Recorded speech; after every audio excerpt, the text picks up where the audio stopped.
let's not act like, you know, there hasn't been a calculated push by many people in the industry to end my career in the last year and a half. They've done so much, and every time when they see this little, when they see this little thing here, back up and kicking, they be like, yo, what the fuck is it gonna take to get rid of this bitch? You can't get rid of me, bitch. I'm not going nowhere. I'm not going no fucking where.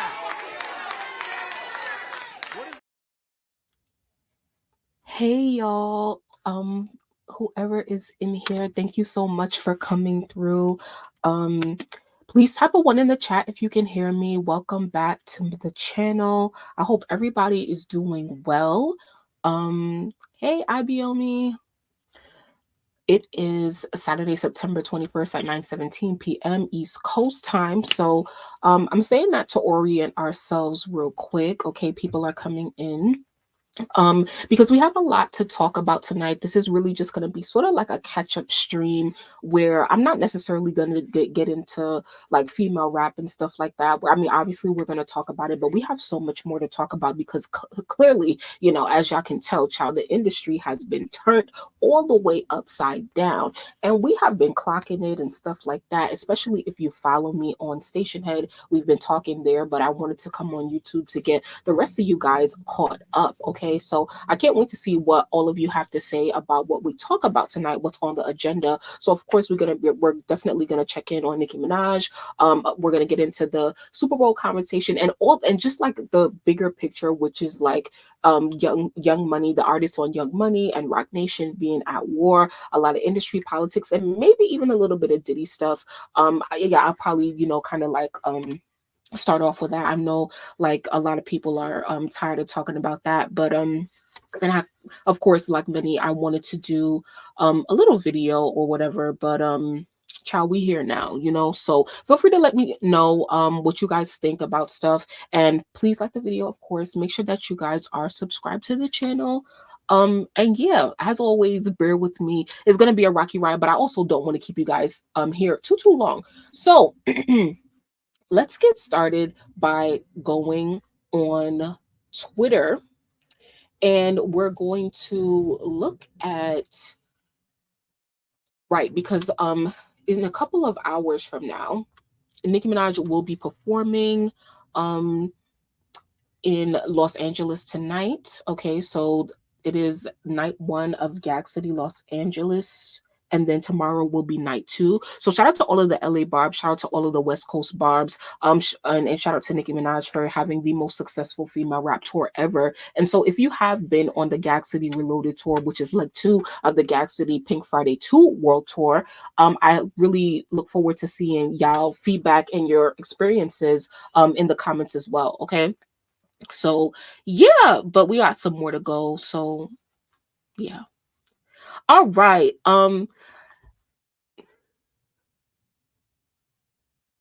Let me see who's in here real quick. Okay. All right. So yeah, you know, make sure that I know that y'all are here in the comments and stuff. But before I even get into everything, guys, like I was telling some of you guys earlier, I was scrolling, right, and I seen this video of you know, like Chloe talking about like her label situation and stuff. So I hear you see me pulling it up on TikTok because I meant to come and grab the link so that I could play it, you know, for you guys at some point here. So here we are. So I guess we could kind of start off with this. Her boring. I saw something since it's right here. So it says Chloe Bailey expresses feeling hurt after being labeled as boring by fans. Well, let's see if this is it. Today, I saw a couple tweets today that hurt my feelings. Let me know if it's echoing as well, okay? Talking about how boring of an individual I am. And I was like, I'm boring? It's like you can't ever really... Boring's good, right? I say to myself, the reason I say to myself is because this industry is crazy. And if I was so mixy, I would have like self-identity issues. Like you have to say to yourself, you have to keep your circle small to save yourself. Necessarily, like this industry is nuts. Nobody knows how crazy this industry is. Like if you all knew what I have been through and knew the stories, You would be surprised that I'm still even doing this.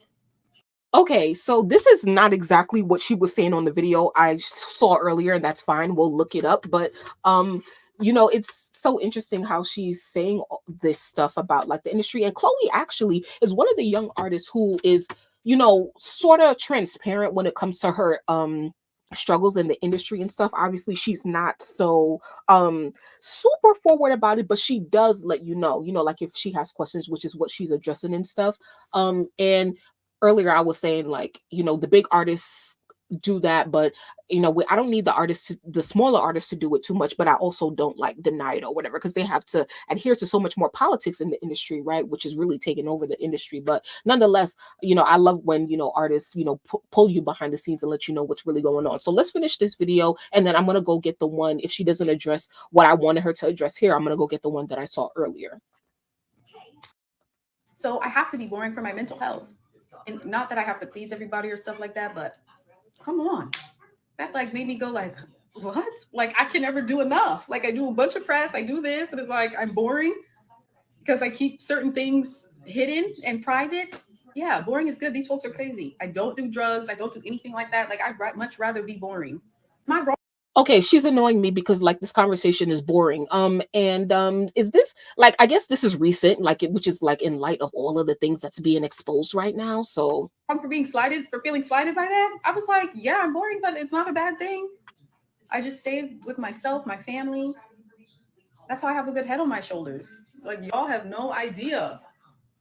If I told you guys, that's the thing. Like people speak on things that they don't understand. That was like, I spill the tea of the music. I Snapchat every day. I do all these interviews. I'm like open with my fans. Like Chloe Bailey says her feelings were hurt after fans called her boring.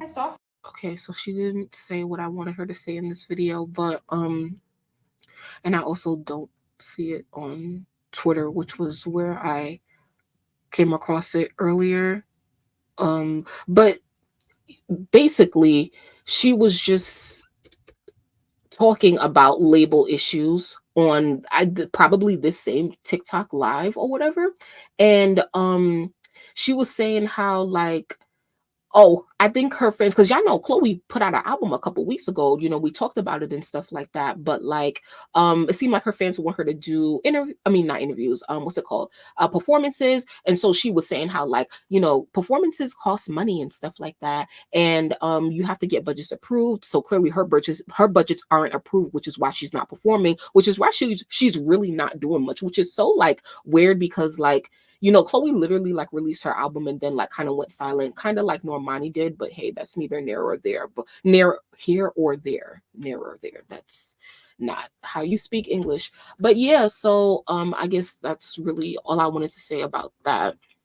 But yo, before we move forward, shout out to Mary Jacobs. I love you so much. Thank you for all of the positive comments you leave me, whether I'm here uploading or active or not. I always want to respond to you, so I just want to say shout out to you, and we'll definitely be talking.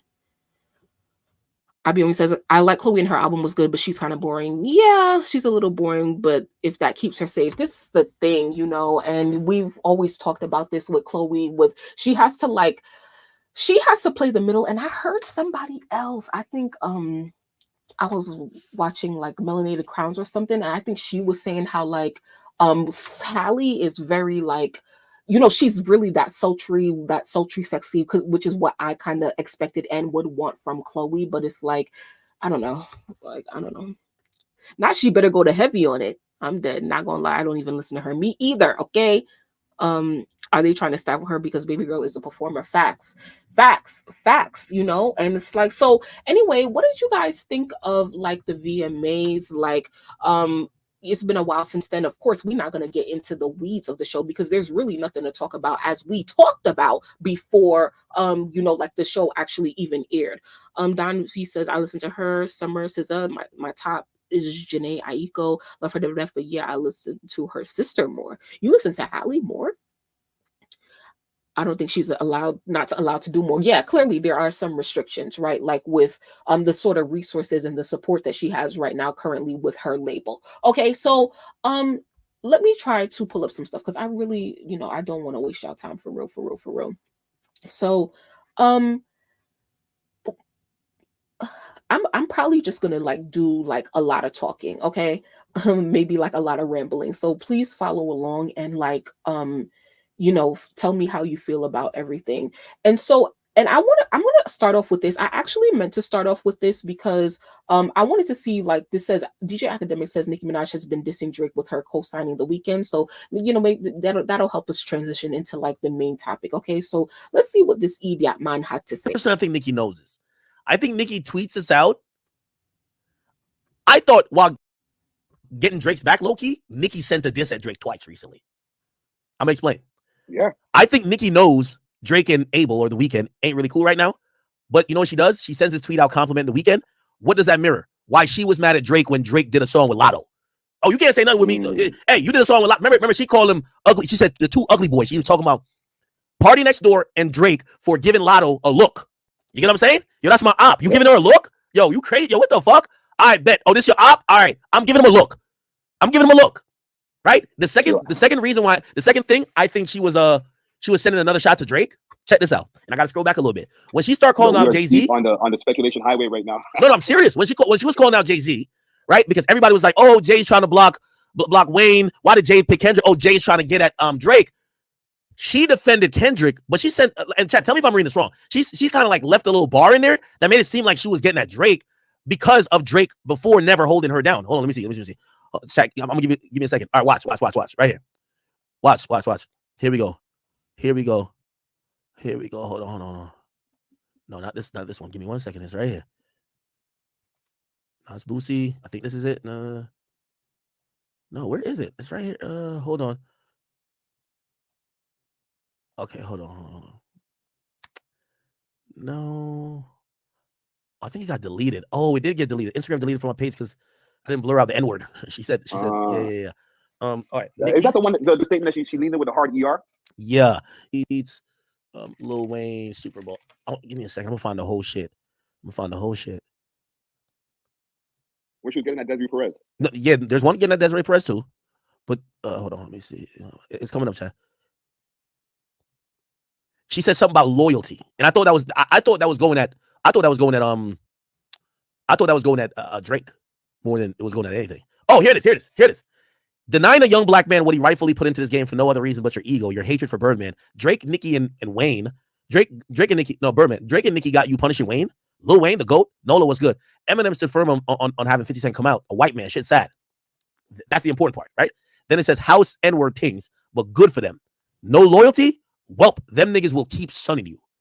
I felt that was talking to Drake when it came to Jay-Z, saying that Drake has. Am I reaching here? It felt like she was saying to Drake. She's saying to Drake, like, "Yo, that's a way." Like basically, almost saying, "It's really us versus everybody." Because she's almost saying, "Yo, Drake, ding, ding, ding, ding, ding. Everybody, y'all ready to get in the ring? You're choosing when you fuck with us. Like, you should never have Lotto on your fucking record, bro. It's YMCMB. What the fuck are you doing? Like, that's my op. Oh, okay. I mean, what is he talking about? A white man said, "No loyalty, them niggas will keep sunning you." How he talking about them niggas will keep sunning you? What does that have to do with Lotto? Okay, so you have her on your record, cool. Now, when Jay-Z starts sunning you, right, and now Wayne is involved, yeah, I'm picking up for everybody. I'm picking up for you and Wayne, but you don't do the same because right here, it says, she says, but it's good for them. No loyalty, well, them niggas will keep sunning you. And it's almost like she's saying, this, I'm just showing you that this industry is going to keep sunning you unless you pick a side. I could be wrong about that. Yeah, I don't know. That might be a slight reach right over there. It might be a reach. A little. I mean, yes and no. Y'all here with me? Yes and no. Yeah, she's worked with The Weeknd. I'm like, but see, the thing is like you talking about like The Weeknd and Lotto, like, okay, yes, there have been opportunities where Drake could have shown his loyalty to Nicki and backed her up and stuff like that. And we could say the same for Drake and the other men that are affiliated with Young Money and Cash Money, and we're gonna get into that tonight. But it's like Lotto is what made you see that? Like, there's been so many other instances, right? Like, you think he's reaching a little? Yeah. And that's the thing. I feel like it was more for Wayne. He was pandering for the performance. Oh, okay. Lotto's loser. Ackman lost it, but honestly, I was over him when he was writing Drake in the rap beef. He reaches for the stars. I swear to God, I'm dead. Wayne was the only person that got stunned in the situation.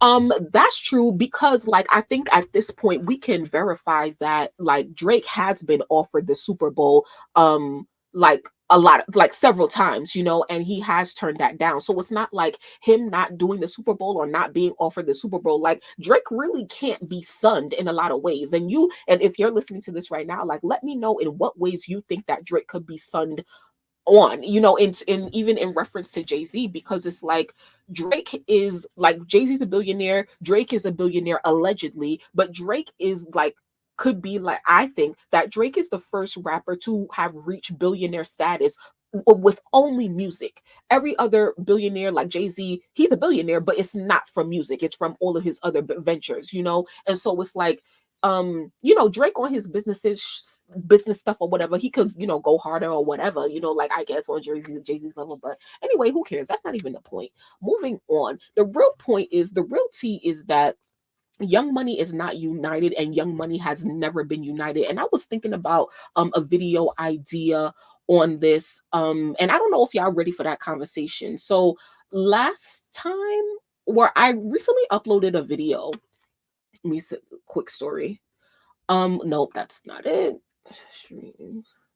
I recently uploaded a video about Nicki's business with Drake and not Drake, sorry, Young Money, Cash Money, right? And guess what? I recorded this video right after Nicki Minaj released Pink Friday 2 way back in December in 2023. And so now that we're talking about all of this industry stuff, and I never put it out, you know, and I was like, you know what, let me put it out, you know, to wet up the floor and see what they got to say and stuff like that, because we had to open up this conversation about what is really going on business wise, like with Nicki and stuff like that. And this video that I made was more between like Republic and which is one, you know, Nicki's label, and then Young Money, Cash Money, stuff like that, which is not super relevant to this conversation, but just once again the power players that have been behind Nicki and her career and how that has evolved into today. So if you haven't checked that video out, definitely, you know, do so and let me know how you feel about that. And so yeah, basically with Young Money, right? Young Money, what really attracted me to Young Money back in the day was the fact that they seemed very united. They seemed very united, and it was about like, I'm attracted to things that like are like, oh, like, you know, like not only are we a family, but we actually F with each other, right? And that's what Young Money gave me. Like, we actually F with each other. And what's special, but what like I guess, I don't know if it's like a blessing and a curse, but what's special about Young Money is that it's comprised of artists that are from different places, right? Lil Wayne, Louisiana, Nicki Minaj, Queens, New York City, Drake, Toronto, Canada, and everybody else, right? A lot of the rap crews in hip hop history, historically, most of them are from similar places, you know, like from, you're either like Dipset, New York City, Harlem, or on the West Coast or whatever, right? And so the thing, and another thing about Young Money that's unique is that like, it's I want like a good visual, you know, like what am I trying to do?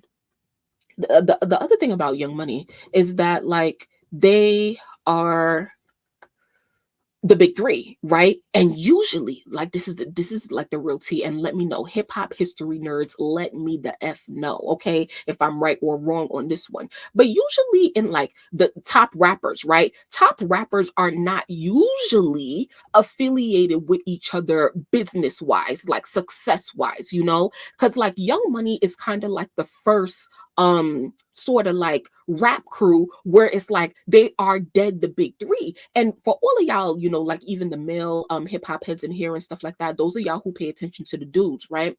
I've always said that the top of hip-hop is very political because fans have always asked Nicki to collab with Kendrick Lamar, right? She's collabed with most of the big three, that big three, you know, Drake and Cole and stuff like that, but not Kendrick. And so I think I wouldn't say both fan bases because I don't really know nothing about his fan base, but the Barbers definitely wanted past tense Nicki to collab with Kendrick because they're very, very similar in rap style and stuff like that.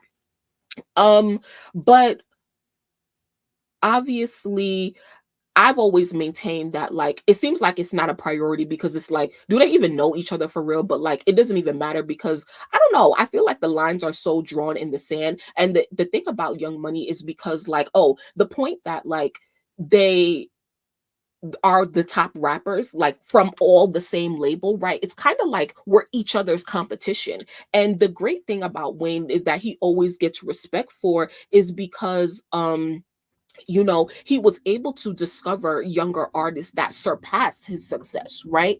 And so you can imagine that, like for real, I think like, and this is no shade, but I was gonna, the video that I was thinking about, I was going to title it like Young Money is like the fakest rap crew ever or whatever, because for real, like they really had us believing that they was for real, like locked in for life, X, Y, and Z, Young Money till the death of me, Young Money, you know, like we all grew up saying all of those things, but it's like, it's clearly evident by how like their careers have panned out and how like just they are in the industry and how they relate to each other or lack thereof. It's very evident that the bonds are not as tight as they used to be, and that's not a bad thing, you know. Because you know, like we all grow apart from people, right? But number one, their bonds are not that strong because you know they've grown apart, and also the realty is that Birdman is really the issue for real between Young Money. See, I think in order to like really have a real conversation and understand what is going on in the industry right now, you really gotta like have a real conversation, because you know we all grew up like, you know, Nicki and Drake are brother and sister, and they definitely are, and that's definitely my point. But my other point is that like just because we family don't mean that we don't have issues, and it's cool to have issues, but once we get to a point where we have to fight the outside world, we either have to come, you know, and like solve it between each other, or put ours to the side real quick and go and fight the rest of the world, because that's what you do for your family, right? And that's what I'm hoping that Young Money does, you know, and I'm hoping that the men do that in the crew, right? Because it's clear, and I don't know, I've been saying this, I don't know if I said this on YouTube, but I've been saying that Wayne and Wayne, Nicki and Drake need to have a conversation with Wayne. They need to have a meeting on some like, yo, like we rappers, like you, my mentor, X, Y, and Z stuff, because both Drake and Nicki have gotten into the biggest beefs of their career today, you know, and I'm so sorry, this conversation is all over the place, but for real, y'all, it's just so much going on, okay? And I'm not even looking at the chat because I'm looking at this trying to find like a good visual or whatever. But it's like, so let me stick with, hold on. Let me see what y'all saying real quick. I need y'all help tonight to really keep me on point, okay? Whew. It's usually that one big one, and the rest are supporting acts. Oh, y'all having y'all own conversation in the chat, or y'all listening to me? The fuck, you know? The shift happened when that article came out about Birdman and Wayne. In regards to what, like, you know, like their personal, like for example, people be like, oh, like Birdman and Wayne kiss each other on the lips, yeah, and or was it their money issues? So let me try to you know, put it all together real quick. So this the real tea, okay? The real tea is that Birdman effed up Young Money, Cash Money, you know, because of whatever happened between him and Wayne, not paying him, X, Y, and Z, whatever. I don't know. I don't care. Right? All right, cool. And you know, like how like things could happen in your family, you know, between the adults or whatever, you the kid, right? So you may not know, or that's not your business or whatever. And Nicki has always spoken very highly about everybody affiliated with Young Money, from Mac Main to Birdman, Wayne. We get it, right? But Nicki is such a great person to like big up people in public or whatever. And she talked about that today. And while you know, like she may not feel the best about them in private, and that's totally fine, I guess, you know. And so my point was that I think that Birdman is the source of the weakness in Young Money, and one of the reasons why they dissipated, because there was really just no trust and probably integrity in the business and stuff like that. Now, once again, Birdman may have not effed over Nicki and Drake themselves, but like Drake and Nicki respect Wayne, and I'm not saying that Birdman was the only issue that they disbanded or whatever, because all of them got big. It's not, we don't necessarily need to scream Young Money when we all like big, so yeah, the bond and money issues. So yeah, I don't think that Young Money is as united as whatever, and that's why a lot of you barbs, a lot of you barbs don't like Drake. You don't F with Drake. Even when Nicki came out and showed her support to Wayne in the moment, and advocating for him to perform at the Super Bowl, a lot of barbs were like, oh, like it's still F Wayne. They don't stick up for her in public and stuff like that. But it's like, at the end of the day, and because we have to really separate ourselves as fans sometimes, and understand that, like, you may not like Wayne because you're mad that he never stuck up for Nicki, but at the end of the day, Nicki just told you that she don't give a F about what you think. That's still her brother. That's still her mentor. He still changed her life. So why harbor hate in your heart towards Wayne or Drake or whoever for not standing up for Nicki if it's clearly don't matter to her? And she literally said that again today. And so, and I think that immaturity is why we can't move forward. And I think that the lack of unity between the artists, Nicki, Drake, and Wayne, the lack of unity between them bleeds into the lack of unity between the fan bases, because now, like I said, we're a family and we need to put our personal stuff aside and go up to bat against Roc Nation, because it was very clear. I know that, like, for those of y'all who've been listening to me for a while, we started off the year very rocky. 2024 has been a very rocky year for Nicki Minaj in the public, in the media. She has experienced the highest highs in her career in terms of music performance and touring and stuff like that, but also some of the biggest controversies. And the biggest, what was back in January with Meg, with Hiss versus Bigfoot. I did not like how she handled that situation. Has nothing to do with the song, but during that time, we could see that there was a separation between Nicki's issues with Meg versus JC or Roc Nation, or we were trying to figure it out and being like, which one is it, or is it both? But and I said that Nicki needed to fight that fight in a different way, right? She needs to fight Jay-Z and Roc Nation in a different way that she fights Meg. Meg is an artist. You can fight her in the music, but with Jay-Z, he's fighting with you behind the scenes. So you have to take actions. Not saying that Nicki is not taking actions behind the scenes, because I don't know that. But from like the outside looking in, it's kind of like you're living in the moment and they know how to trigger you. And one of the weaknesses in Drake and Nicki is that they are ruled by their emotions. And you can see that, we all know that, right? Like Drake, I'm not even about to explain. They're ruled by their emotions, and it comes out, like in negative ways. And that's why, they will probably always have a gotcha moment, because sometimes they don't know when to stop. Okay. Yeah, just like we fight with siblings, Nicki will forever have Wayne's back regardless. I was going to tweet my 2 cents until she did. Right is right. Berman and the A&R guy was holding out money from Wayne and was responsible for his Carter 4 album being pushed back so much back in the day. Child, ain't Wayne trying to still release Carter 6 and we still waiting, So yeah. So yeah, that's one of the points, right? Because see, this is the thing. When y'all talking about this Super Bowl thing, X, Y, and Z, child, Destiny don't care about no Super Bowl, child. I don't care about sports, and that's fine. Whether you care or not, cool. I don't care who's performing at the Super Bowl, child, but at the end of the day, it's young YMCMB till the death of me, just like Nicki said in her raps. That's if I could tattoo something on myself, and I don't even have no tattoos, but that's one of the things I would tattoo, because it is going to be YMCMB till the death of me. All of the Young Money artists, because like they're family, and I truly do respect that for real. But yeah, we have some work to do. Anyway, what's my other point?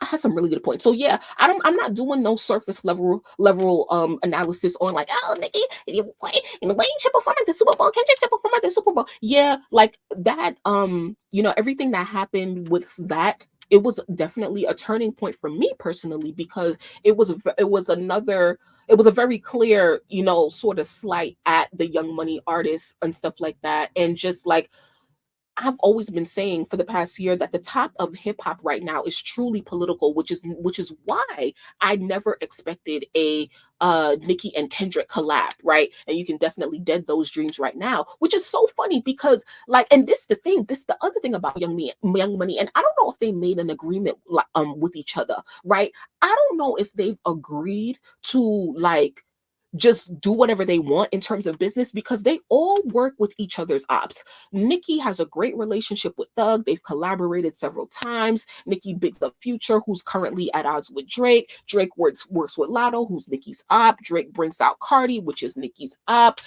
Wayne works with Kendrick, which is Drake's op. And Nicki works with Thug, who his people allegedly tried to delete Wayne. So it's a lot of, I don't know if they've ever made a secret agreement to, you know, just business is business. But I noticed that one thing that Nicki don't touch and ain't touch is Kendrick. And I don't know if it's because she has super extra loyalty to Drake, or she really just don't give a fuck about him or collabing with him, because truthfully, collabing with Kendrick will change nothing for Nicki Minaj. It will not, you know, change nothing for her regardless. For both of them are still going to be considered great lyricists regardless of what they do. Like, it's not going to make or break any of their careers. Therefore, I don't think that it ever was a priority, you know. And so yeah, let me check on my let me check on my you know, like my agenda real quick. Scroll down a little bit. But yeah, and that's the thing. I said this before, but it became very clear to me that day with the Super Bowl situation that, like, you know, there is a definite war between Young Money and a Roc Nation. And I don't even know if I would say Roc Nation, but that's the thing. This the tea, y'all. This the tea. And I know we all get it, but you know, we just stating it for the record, for real, for real. This conversation is just for the record, but I think we all on the same page for real. And so, what was I gonna say? Oh my God. Hey Mally, thanks for coming through. What was I gonna say? With Nicki and Drake Super Bowl. Yeah, I think it was clear. Maybe it doesn't even matter. Like, it really doesn't even matter. Like, you know, me trying to remember anything about, like, oh, like, was Jay-Z picking Kendrick a slight at Wayne or Drake for real? Couldn't be a slight at Drake if he got offered to do it. Wayne, I don't have a big case for him to do it, other than he's from the city, Louisiana. But, you know, it is very interesting that Jay-Z, this is the thing, right? Why Young Money, this is the tea. Why Young Money got to be very strategic is because Jay-Z moves strategically behind the scenes. And we see that so many times right now, because he sends people to do his dirty work. He sends people to release statements on his behalf. So today we saw what he did with Steve Stout, saying that allegedly Nicki was lying about not signing her Tidal deal, which is why she didn't get paid. Then, with this, I forgot what I was gonna say. I never thought a collab was coming with Ken and Nicki. Ken is loyal to Beyonce. They drop songs together all the time. And Nicki was exposing Jay today. Yeah, the problem with Young Money is what you were saying. Yes, I mean, and that's okay. This is the thing. This is the other thing about Young Money, and I've said it. You know, like whatever. There's the power dynamics, right? So starting off, Wayne was the top dude, right? You came in, Wayne is top, and of course it's his company, so he is the top. However, you know, with Drake and Nicki being as big as he did, I do believe that there are power struggles, or could be power struggles, if not between all of them, then definitely between Nicki and Drake, right? Because guess what? What do so many fans ask for these days in the recent years? Fans want to see a Young Money stadium tour, right? And I've always said that I don't think this is going to happen for real. I don't really think it's going to happen, because all artists, first of all, one thing you need to know. Oh, sorry. Hold on. Let me share my screen here. One thing you need to know about Lil Wayne is that Wayne does anything for a check, okay? Wayne does anything for a check, and that's no tea or shade to Lil Wayne. You know his finances aren't the best because of the troubles that he had back in the day. Birdman, you know, effing him over, then having to go to Jay-Z for him to pay for Wayne's taxes, right? So and then Wayne selling a portion of Young Money's catalog to Universal, right? So, you know, Wayne need his cash flow coming, which is one of the reasons why you see Wayne still rapping so heavy and doing so many features. No other A-list rappers, I don't think, do as many features as Wayne. And sometimes, you know, he embraces like the young artist, and anybody. Wayne will literally do a feature with anybody, okay? I don't know if you haven't realized it yet. And once again, it's no shade. You should insert your DNA everywhere because that's how we can debate that you're the greatest. But I also do understand that it's looking like you just always need to keep, you know, like them royalties coming, okay? So one thing to know is that Wayne is always here for a check. So Wayne would be down, no questions asked, to do a Young Money Stadium tour, okay? Look at where Nicki Minaj's career is at right now. She's in the middle of her 5th era, I believe, still has a lot to accomplish in her solo career. And she's currently on tour right now, talking about releasing another album. Like, Nicki is still in Nicki prime mode, right? So she's focused on her. And then Drake, kind of like the same. Like, Drake has been releasing album after album, tour after tour, year after year. And so what I'm trying to say is that both Wayne is sort of in like early retirement phase, where Drake and Nicki is lingering around the retirement. Drake is there trying to get a $400 million, recruitment back. And so Drake and Nicki are still focused on, like, you know, being number one and accomplishing their own goals for their own individual careers. And so I don't see that as a priority of a Young Money joint project yet. And when it comes to that, I do think that Drake is technically the most valuable rapper in the crew, because he is the most popular, the most streamed, the most listened to, got the most money or whatever. So I think that him and Nicki will butt heads when it comes to business and negotiating like money and schedules and stuff like that, because they're going to say, oh, scheduling conflicts, da, da, da, da. Oh, bitch, I don't want to put my tour on hold. I don't want to put my album on hold. I still have things to do. So they're still sort of like the young kids, where Wayne is just like, child, tell me the date and the time, and bitch, I'm gonna be there. Okay, you want me to do sound check or what? You know, so I think that's just my theory. And do you guys not remember Jay-Z and Wayne beefing years ago? They've been at odds. Okay, so what is another point that I should make?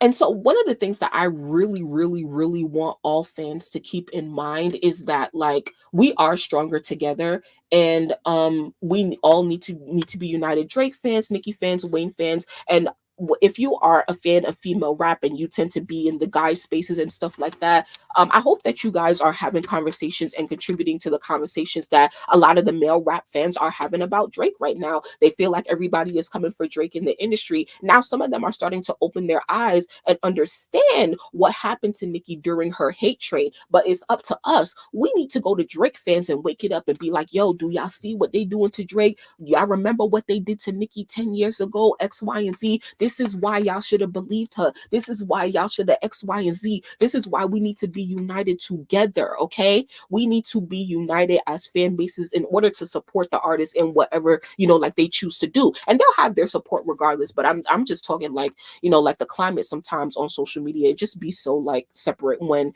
or like accusatory when, like, once again, they obviously have their own issues in the background, but like, once again, we need to be a united front. Anyway, do you guys have any other points that you guys want to make on this whole situation between Roc Nation and Young Money? I think the bigger picture is that, like, what's his name? Jay-Z is trying to I don't even know if I should say like get his market share back, but he wants to own the market share of hip hop, right? Like, he wants to own hip hop, and he wants hip hop money coming in his pocket. And unfortunately, because the two people who are on top in hip hop, which is Drake and Nicki, they are not signed to him. None of their money comes through him, so he can't get paid off of their success. And Jay-Z has grown tired, to that. So Jay-Z wants to own hip hop.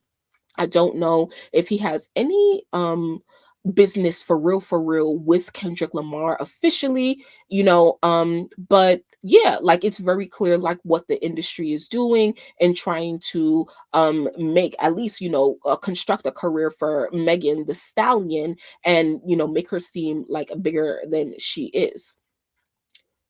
Pause. Not pause on that, but like I'm just gonna take a pause. Okay, I can't find what I was looking for.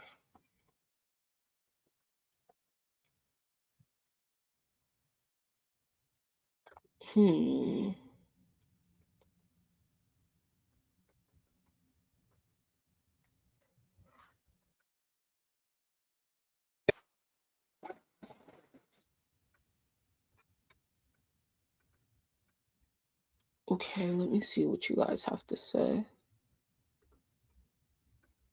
Oops. I never liked Drake. That's fine. We definitely need to unite the Young Money fan bases, yeah. Y'all don't have to like Drake. I mean, you don't have to care. Trust me. Like, I'm not saying like, oh my God, yes, go talk to the Drakey fans. Like, yeah, we got to do that. No, if you don't care, like truly, like that's fine because guess what? This is not your life. It's not your life. You don't have to care.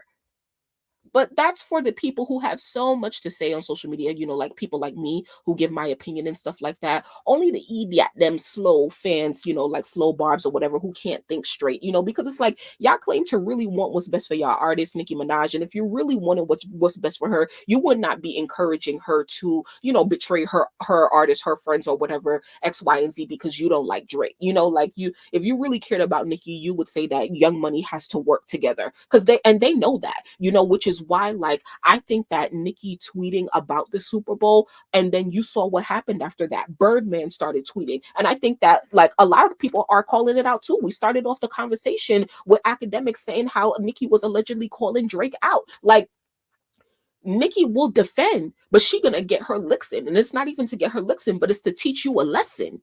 Once again, I told you about these niggas, but y'all chose to go to brunch instead. Okay?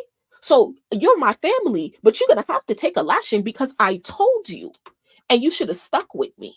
But it's cool because we here now. So let's move forward. All right. And let's be loyal to each other because we only have each other.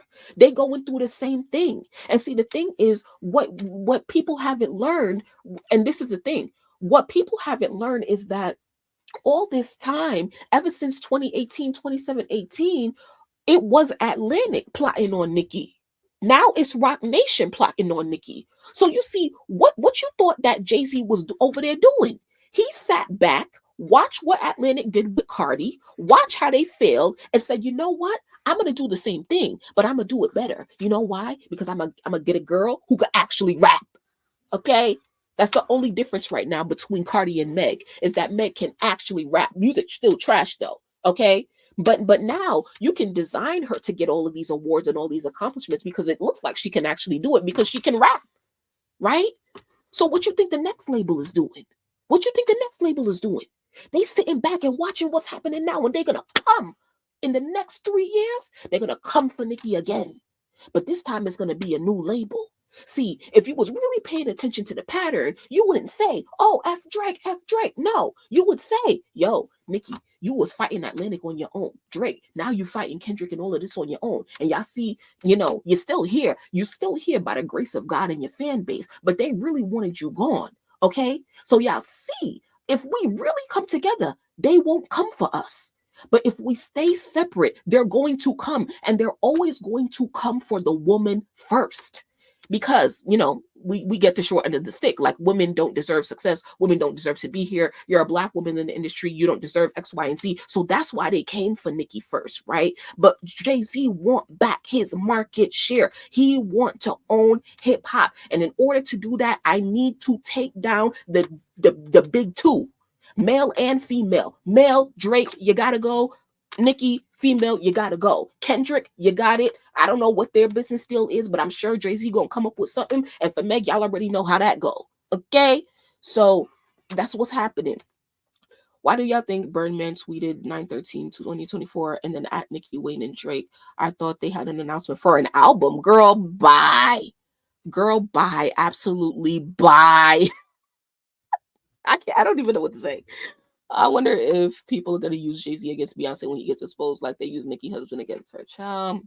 Okay, so how long we've been here? 45 minutes. All right, thank you guys so much for being here, contributing to the conversation. Please make sure that you like the video and you got my notifications on when you subscribe so that you do not miss when I upload. Okay, so not I so much more, you know, like I probably could say about this, but I want to move on to what's been happening more recently. Okay, let's see. Let's just go. You know what? So, let's do this. Fuck, so much shit happened recently. Sorry. Okay, so let's go to Twitter, and then let's look at.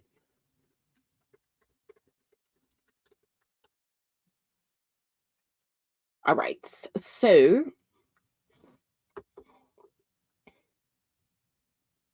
wait, what?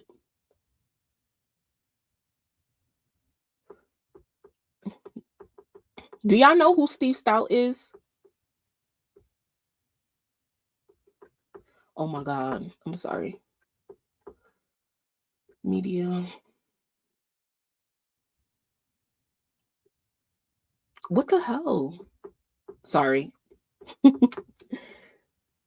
I'm trying to just get this clip of like what he said. The Roc supremacy. Okay. Let's just go there. The Roc supremacy. Per.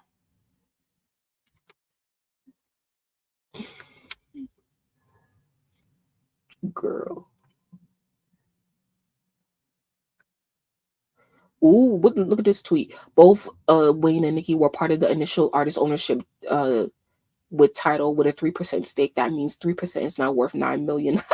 With the sale to Square, crying. Oh, we gotta get to that.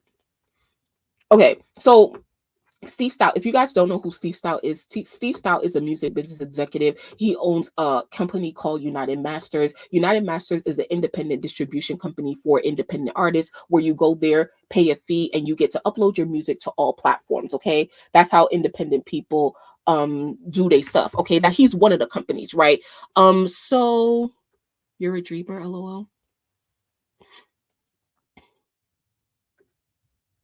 They say it was my first time hearing about it. Got you. Okay, so let's hear what so y'all know, so we talked about, you know, like Nicki defending Wayne against Jay-Z and other shit. So like let's just hear what he had to say and then we're gonna go from there. Okay, the Super Bowl thing, I want to get back to that for a second, man. I'm not here to defend anybody. So what are you talking? I really don't like when people who open up doors as Black people get shitted on publicly like that. I just don't like it. I think in that case, what Nicki did was wrong. To bring up Tidal, his streaming company, that he gave you equity in, that you didn't sign the fucking paperwork, and that's the reason why you left millions of dollars on the table. How you know she didn't sign the paperwork? Who told you that? You was involved with the deal? Like, that man didn't do nothing to you. To be talking about somebody who's putting, whether it be Kendrick or Wayne or Drake or Usher, he's putting them on the biggest stage. That's what we should be applauding. That's growth. But the crabs in the barrel thing. He doing what he getting paid to do. Oh, not him, fuck him, da da da da da. We can't do that. That's Black on Black crime. I don't like that. No. And maybe that's what it is. I think Nicki's great. I'm great artist. Very successful career. Don't do that. Just like, let's not do that in private. This social media thing where you start shooting at people like that, like, and not like a jab. I'm talking about like, fuck him and this and that's a little too much. I just think that's a little too much. Okay, so for me personally, when it comes to conflict, I'm definitely all for trying to solve things privately before it goes public.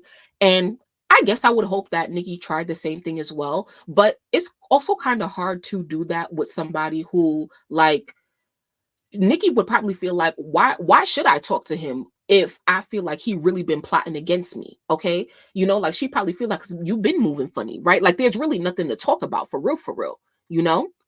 What you mean you know who sent him? Oh, Black on Black crime. So what is Jay-Z doing? Oh, okay, I'm dead. He's part of the reason why that YouTube album was in all of our accounts. He a scammer. I'm crying. Yeah, so okay, so like let's just let's get into, so girl, Nicki started tweeting and I started sending it, but it's crazy because this is what happened. I was on Instagram and I seen the clip, but I ain't listened to it. And I said, child, it's about to get heated. So then Nicki start tweeting literally as soon as I seen the shit. Okay. So yeah, let's the lies 7 hours ago. So basically what I'm doing is just scrolling down Nicki tweets. So like, yeah, we just gonna go through what she had to say. She said 7 hours ago, okay, I run the internet. And Nicki Minaj do run the internet, okay? She might be annoying sometimes, but she run the internet, and this is not Beyonce's internet. Beyonce don't own nothing, okay? Child, not even, never mind. All right, so Nicki said, what she said, first tweet, I received a call advising Tidal was sold and they made no money on the deal, so all they could offer me was $1 million. But wait, there's more. The lawyer advised that Deseret advised him, Deseret, if you guys don't know what Deseret is, that Deseret is referring to Desiree, what's her last name? Forgot. That she is the CEO, I think OO of Roc Nation. You know, you've heard her name before. And so she was also an informant because she has a troubled past. So Nicki is basically saying like, you a rat, like JC, you keep rats, snitches with you, and she a rat, okay? Because y'all been plotting against me. So now I'm gonna call you a rat, okay?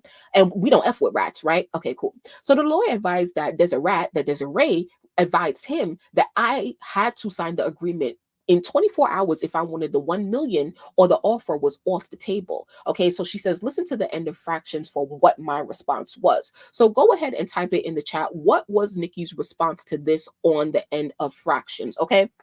So while y'all do that, the reason why Tidal was so like sought after, you know, when it was presented to us was because, thank you, Desiree Perez, Mally, you know, when Tidal was presented to us, Tidal was marketed as an artist-friendly platform. It was the platform, and it probably still is the platform. I can't confirm that for real, but it was a platform who pays the most. Which streaming platform pays artists the most? Wow, it says as of 2024, Napster is the music streaming platform that pays artists the most with an average payout of 0.019 cent per stream. Other streaming services that pay artists well include Tidal. It pays around 0.01284 per stream. So it's a higher payout rate. QOBuzz, and then Apple Music.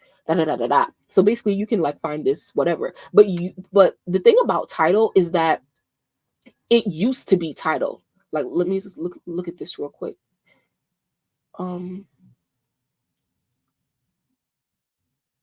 Tidal, Apple Music, Amazon Music, and Spotify pay artists the most with Tidal. Look at this. It says with Tidal offering the highest rate of 0.01284 cent per stream. The other platforms pay a lower rate due to factors such as the total premium subscribers and listener location. So depending on where you are in the world, you know, like the streams is different. Like, so from America, you're more streams, more money. But let's say people are streaming you in like Indonesia, you're not getting the same money that you're getting from the streams from America. Okay, y'all don't really need to know all of that, but just telling you a little bit of how streaming works or how the payouts work. But basically, right now, Tidal is no longer number one in terms of how much they pay artists, but it used to be for years. Tidal was the platform that was paying artists the most, which is why it was marketed as artist friendly. It was attracted to artists, and that's why, like, even though I never paid for a Tidal account, I was like, oh, I put respect on Tidal because it's actually paying the artist, right? But unfortunately, you know, like Nicki claims that she was scammed. Okay, so all right, cool. Y'all didn't answer the question. Let's keep going then. So she says, Barb's, thank you for supporting something I was a part of. I love you, but I was scammed and offered $1 million to be silenced, and I declined. The grace of God is sufficient. I don't need their hush money. Okay. So she says that she was scammed. And I have to agree, because as we about to see, you know, Jay-Z sold the company for, it was like $297 million. And it said all 16 co-owners of Tidal reportedly received $8.9 million. As I showed you with the Young Money tweet earlier, people estimated that all of the artists who signed that deal, that equity deal, received about $9 million when the company was sold. Okay. But clearly they did not. So then somebody was, you know, putting the receipts out there, right?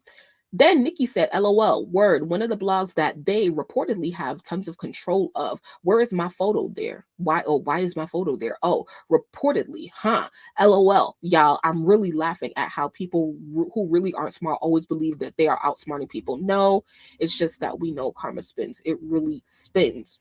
Well, here's the thing. We have no choice but to believe these headlines because nobody said anything otherwise. It's not until today that Nicki decides to say that she never got paid, right? So how we supposed to know? Every day a new man pushing 60 years of age gets fingered in the pussy and made to come on the internet and lie on me. God is in control. Bookmark this, and I advise y'all to never mention my name again. So then you see how these people lied. That's what this person said. Less than a week ago, Cameron and Mace told us that Jay-Z was lying about them not signing their paperwork. Then yesterday, Jay sent his mouthpiece Steve Stout to claim Nicki didn't sign the paperwork. Come on, man. You know, so he's highlighting that I said that here. Jay-Z said that allegedly about Cam and Mace. It's crazy. Me and you were supposed to be at Fanatics. The week before Fanatics happens, oh, Cam and Mace didn't sign the contract. We banned from Fanatics, but who's at Fanatics? I'm gonna start saying names. Yo, it's wild, man. It's wild. The hate is great. So, child, I don't know what business they had going on with Jay-Z, but they allegedly Jay-Z said they didn't sign the contract, and clearly that's not true. Okay, so what Jay-Z doing over there? They got to keep the conversation on me so that no one asks about these charges against their BFF. I mean, it seems a 30-year-old T here is far from stale. Okay, so Nicki has code names for all of the men that she doesn't like: SAS, Ugly Alien, Stout, Dick Breath, etc., all talking about Onika. Why are they talking about Onika? So she's basically saying, why are y'all talking about me? Why y'all focused on me when you have your friend over there, Diddy, who got all of this stuff going on? Like, what's going on? Like, that's what we want to hear about in interviews, not me, you know? So then Nicki said, worried about the tea of a 15-year-old child who was railroaded, but no comments on the tea child. Shout out all my station head listeners, child, because they probably gonna get some you know, edginess.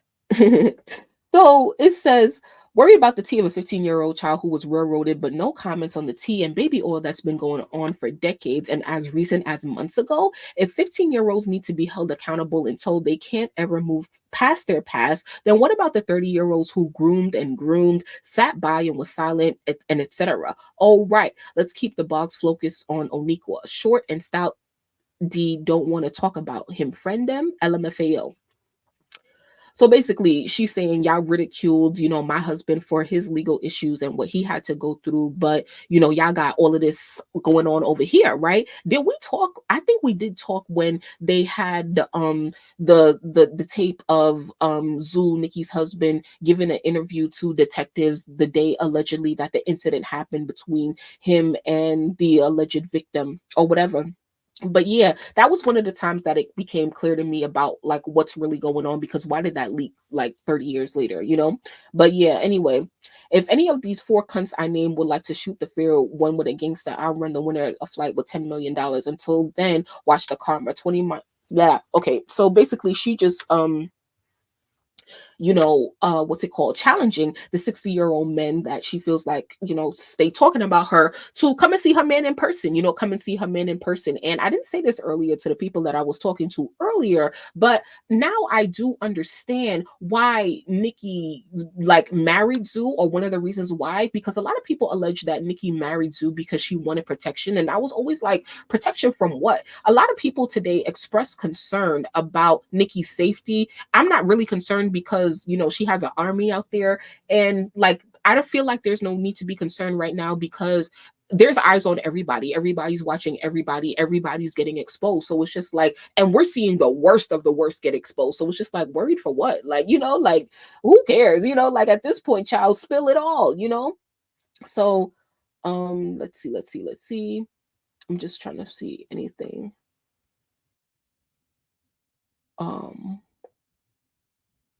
You know, anything else relevant to her responding. So now, like, one thing that I had noticed in the past couple of months or whatever is that Nicki always, you know, emphasizes or just acknowledges, that's a good word, acknowledges when she has some sort of accomplishment that surpasses Jay-Z. We talked about this. So it says Nicki Minaj has now surpassed Jay-Z to become the 6th longest charting rapper of all time on Billboard. Her music has charted for 1,945 cumulative weeks across the Hot 100 and Billboard 200. Okay, so this is one of the reasons why Jay-Z is mad. As I said earlier before, he has to knock down the highest 2 in hip hop in order to get back the market share, because, you know, he's in Megan's pockets. She signed to him, and so anything that Megan does, he makes money on. And not only that, but they are investing a lot into Megan. Okay, and so, but are they seeing that return, right? And so you know, here's the thing, why he really mad is that Nicki is surpassing him, and he will never have the chance to surpass Nicki. Why? Because he's not an active artist who puts out music. He'll put out an album if he truly, truly wants to. But see, Nicki could close her eyes today, fart tomorrow, drop that, and it's gonna go #1 on iTunes, and she'll get another chart entry, right? Nicki can surpass Jay-Z right now and in her sleep, right? That's why he mad, and that's why she's emphasizing, saying, move, cause move, ho, why is you here? Shout out to Flo Millie. Anyway, so that's really no, I'm not gonna say like that's all Nicki had to say on it, because that's not all she had to say. Okay, but is y'all here with me though? Let's take a break real quick. I'll see what you guys have to say, and then like, yeah. So yes, Nicki said that she responded to when they offered her the $1 million and she didn't take it. She said that she responded at the end of Fractions. That line has always stood out to people though, you know, ever since we heard Fractions, jigga what, jigga who, right? And so while I count a mill, right? Jigga what, jigga who. And also today, did Nicki delete that tweet where she alleged things about Foxy? What? Hold on. Did I miss that? Hold on, because Nicki was really waking it up, like for real. Like, okay, here it is. Let's go. She said, "Dear short and stout dick, laffy taffy alien dick breath sass. We want to know if you were present during the abuse of teenagers and children. That's what we want to know. You can't taste my pee. Stop. Aaliyah, Foxy, etc. During R. Kelly video shoots and stuff. Did you know about the abuse to Kim Porter and Cassie? Y'all seem to always run in a sort of rat pack. Okay, so that's what we, the people, want you and your peeps to speak on. Ugly, bald head, bowling ball B. You don't have the energy for gangsters in person, only for just on the internet. I'm crying." But yeah, anyway, sorry. Let me be serious. So Nicki is alleging that things happen between Aaliyah, Foxy, and other older men on the set of R. Kelly video shoots. And you know, a lot of people talking about Kim Porter, and of course, Cassie is one of the main subjects of this whole Diddy situation. And also, Nicki and Cassie are friends, have been friends, and you know, have done music together. And also, even though like Cassie wasn't with Diddy anymore, not that she had to be in order to show up for Nicki, but here is Cassie and Nicki's family together at Papa Bear's birthday party, probably like last year. So yeah, it's clear that like Nicki and Cassie have a relationship, and you know, Nicki probably knew what was going on with Cassie, and you know, supported her through that, and you know, still currently supports her to this day. So that's good to see, hopefully. And yeah, I forgot where I was going with that.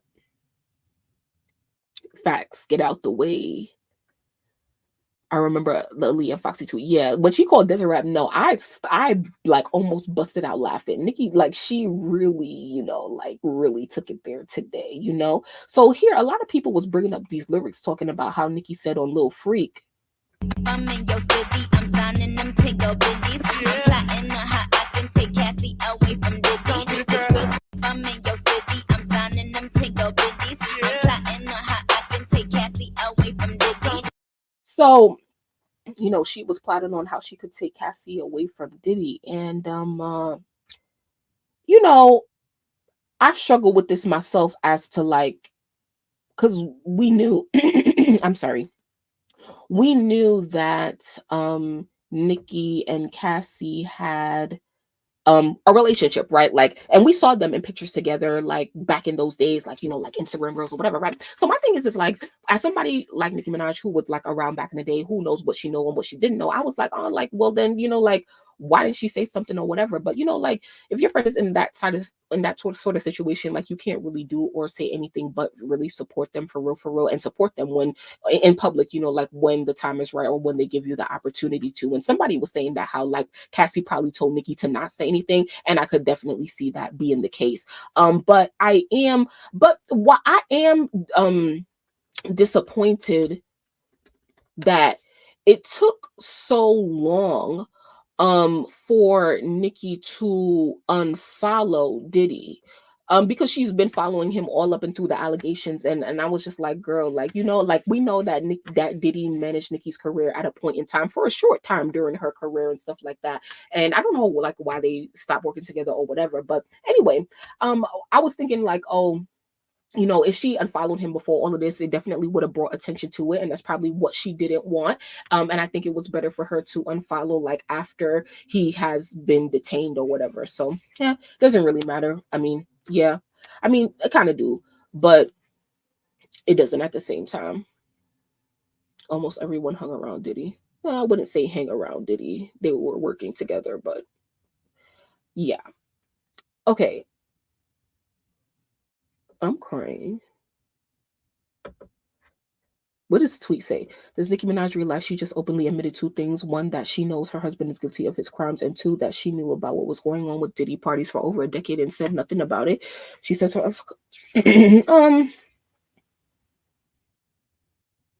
once again, we don't know what Nicki knew. Like Nicki wasn't even around Diddy, I would say, like that much, you know, like for her to see shit. Like she was around just enough, so like if she did see something, to take herself out of that situation for real.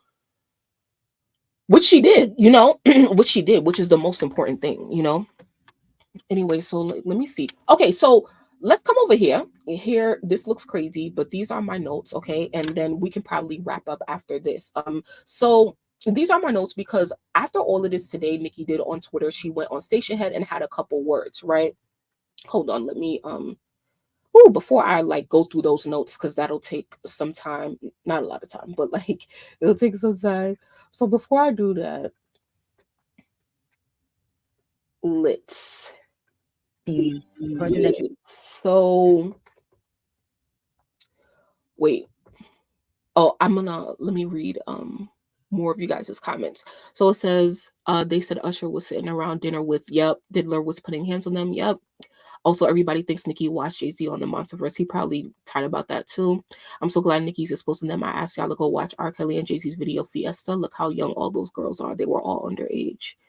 Nicki already said enough in code, and they still call her a liar or angry black woman stereotype. Damn if she do, damn if she don't. She gonna win either way. That's a fact. So yeah, let's keep going because I want to tell you guys some of the things that Nicki said on Station Head, because she did address everything that we spoke about today.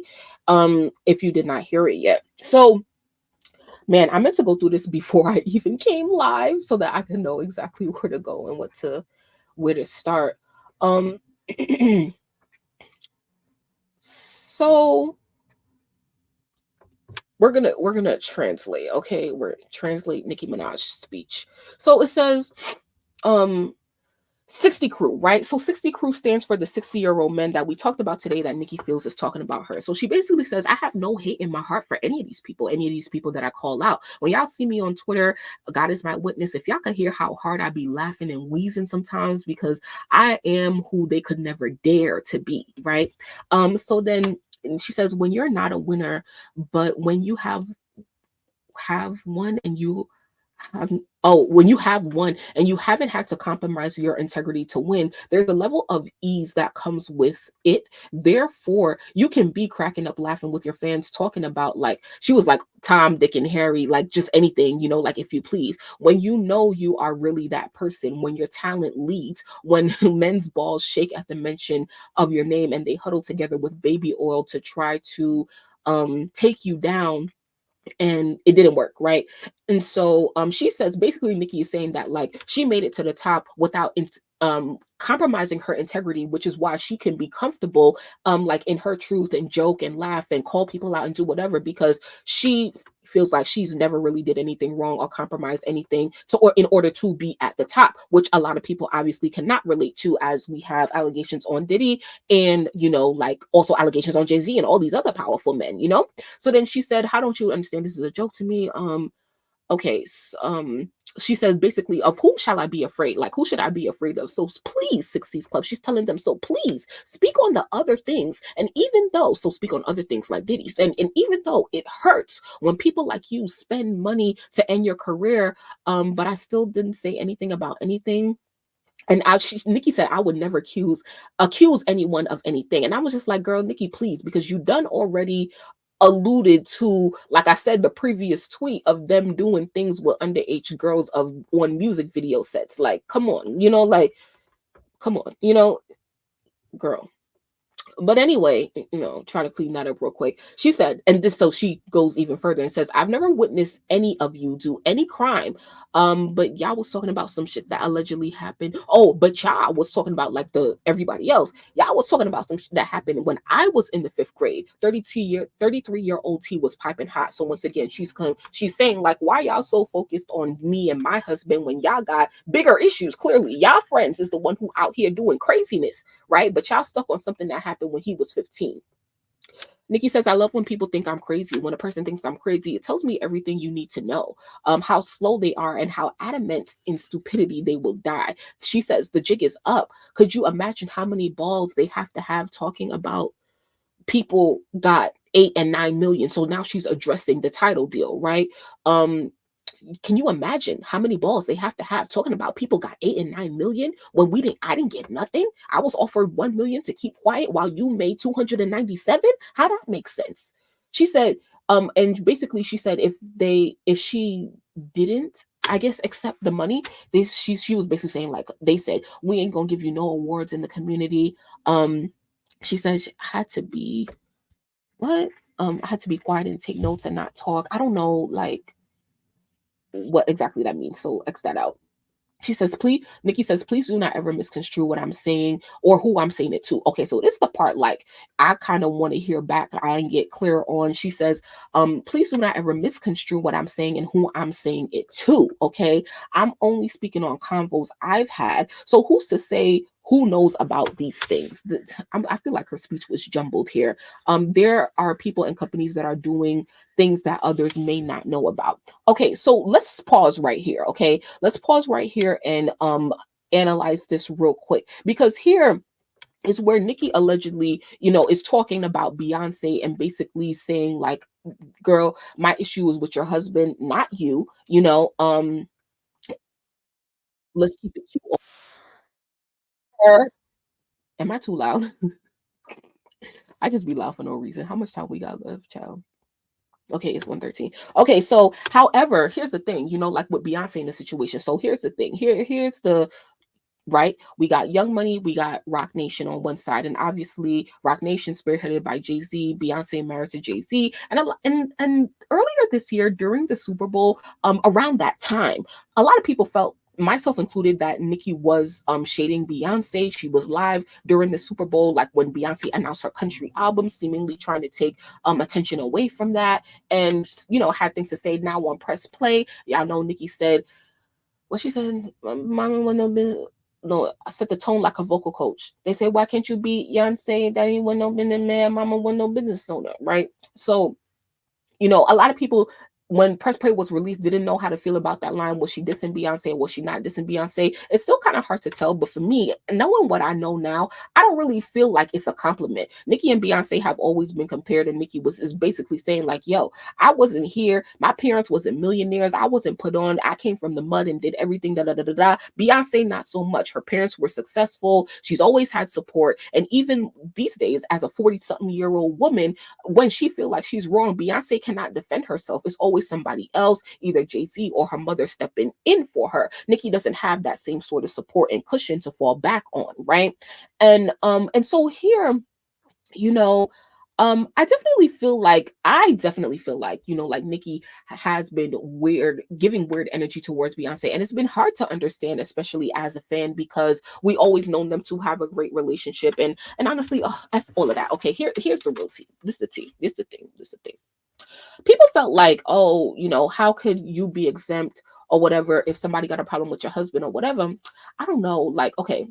And basically, Nicki is saying that, like, you know, I'm only speaking on the conversations that I've had. Don't misconstrue what I'm saying and who I'm saying it to. So don't apply my shots to Beyonce. Nicki also played Beyonce songs today. She played Sweet Dreams, and she also played her collaboration with Beyonce. What's it called? I don't even fucking know. I can't even remember right now. But yeah, so she still shows love to Beyonce in subtle ways, and Beyonce had I think posted Nicki's fit nails, and this is that I'm talking about. Like, and this is the tea, but I'm gonna give Nicki grace, no shade. Not feeling myself. Beyonce's one, like Flawless, right? Flawless remix. So I'm gonna give Nicki grace, right? Because if from the beginning of this year, when I said I felt like Nicki was shading Beyonce, I was like, yo, this is so annoying, because 1 minute you shading her husband, and the next minute you shouting her out, talking about how much I love Beyonce, you play her music, X, Y, and Z, talking about, oh, go tag Beyonce so she could clear Sweet Dreams so we could put it out, X, Y, and Z. That's annoying. You know, like, go handle your business with Beyonce. Why would Beyonce listen to fans when she don't even listen to her own fans? Like, girl, you're Nicki Minaj. Go handle your business with Beyonce. And I'm always gonna feel like that, because, girl, why is you telling me to go and tag Beyonce? You go tag Beyonce. The fuck? Like, you know, and clearly it ain't happened yet. You know, so anyway, I'm gonna cut Nicki some slack or whatever on this, because you know, like she said, like, just how, like, I was annoyed that, like, yo, 1 minute you shading these people, Jay-Z and Beyonce, but the next minute they're the greatest artists who ever exist and they inspired you in X, Y, and Z. Which one is it? And just like how, like, for my listeners who've been with me for a while, when I say, like, I had to compare it to myself real quick, because when I say, like, it's difficult for me to disagree with Nicki just as me, as Destiny, as a fan, and then have to come and talk to you guys about it. Like, that's not easy, because I know that, like, if you guys don't like what I have to say, I might lose y'all, right? But I still have to be honest and be myself, right? So I'm going to have to say my unpopular opinions regardless. And it's kind of like the same for Nicki. Just like how I struggle when I disagree with her, Nicki said today, she said, you know, like, we'll get to it when we look at the notes, but, like, she's basically saying, like, I struggle to believe that Jay-Z was coming for me when I showed him so much love and respect. So let's get to that.